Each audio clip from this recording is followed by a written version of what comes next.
heard about a lot in Massachusetts, but in several other states, the real estate commissions have been cracking down on wholesalers who are using clauses like, if I can't find a buyer in 30 days, like, I can get out of We this don't say contract. buyer, we say partner.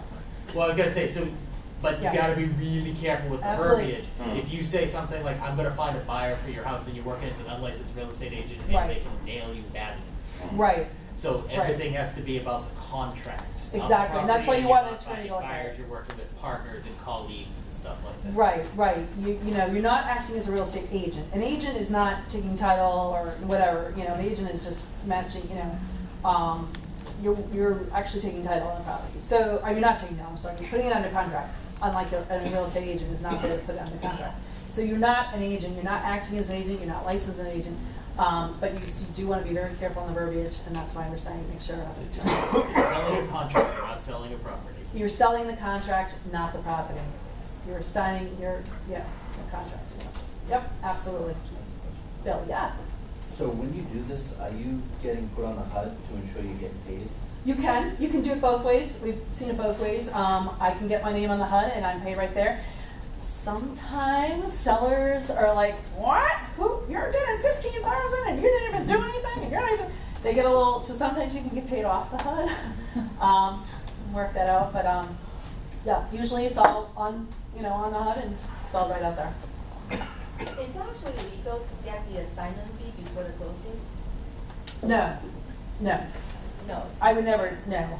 You have to close on the property to get the assignment. Your end buyer has to close. I would never, ever pay an assignment fee if for some reason I couldn't close on it. No.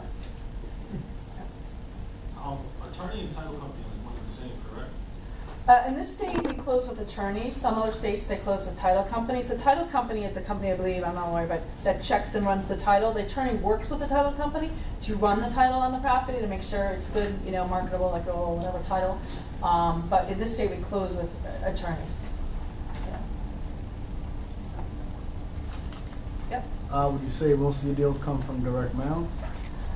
No. Not as much as it used to. A couple of years ago, I would say yes, but There were less investors out there. but now it seems like there's so many people that are getting into this business. So it's really the diversity in everything that we do. Nothing really stands out that much more anymore. So it's really a combination of direct mail, networking, working with the wholesalers and bird doggers, the Craigslist. We do buy off the MLS. There are deals out there. I'm not saying don't look at the MLS. Realtors, we have a lot of realtors that reach out to us when they find stuff. How many realtors are in the room? Just curious. Okay. Yeah, definitely get to know the realtors. Realtors are out there all the time, so you can definitely get deals from them. So I think that's, and Banda signs a little bit there too. So it's really the combination of all of that stuff that brings us deals.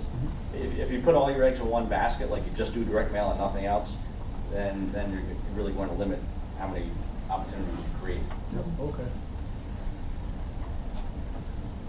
Yeah. How many properties you guys wholesale or rehab? What's the number? Right now, we're exclusively rehabbing because we have the funds, so that's awesome. Yeah. But I think if we get any more, we're going to have to wholesale. Yeah, we're getting to the point where we need to start putting on our wholesaling cap because,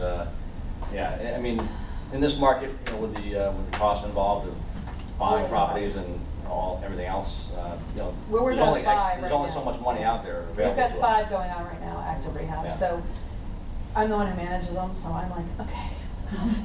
And I keep telling her, look, I'm the acquisitions person, so I'm not going to stop. I'm always looking for more stuff. I'm like, just don't do any more marketing. But you know what? If we can't have to not do it. wholesale a deal and make 10 grand, that's okay. But the pipeline, you should never stop marketing. That should always be going nonstop. So like you said, 10 grand for only doing a few hours worth of work. Seriously, Yeah. who doesn't want 10 grand for doing the 2 hours of work? Sounds pretty good, honestly. doesn't it? Yeah. Minimal risk. Yeah. And it could, in this market, you could make 20, 25 grand on a wholesale. The one We've that. heard higher Yeah. sometimes. Just talking about like hitting on what you said earlier, like it's really hard to give up the 80 grand that you could make if you rehabbed it for the 10 grand for wholesaling it, but the 10 grand you didn't make right away, the 80 grand you gotta Exactly. work for and wait And for. hope it becomes 80 grand. It might not. Hope that the market doesn't tank. by the Yeah, time or you you get to it, have or- unknown costs. Yeah. Your septic turns into a $40,000 septic job or whatever. I don't know. Great. Anything All right. else? No? Okay. All right, all right.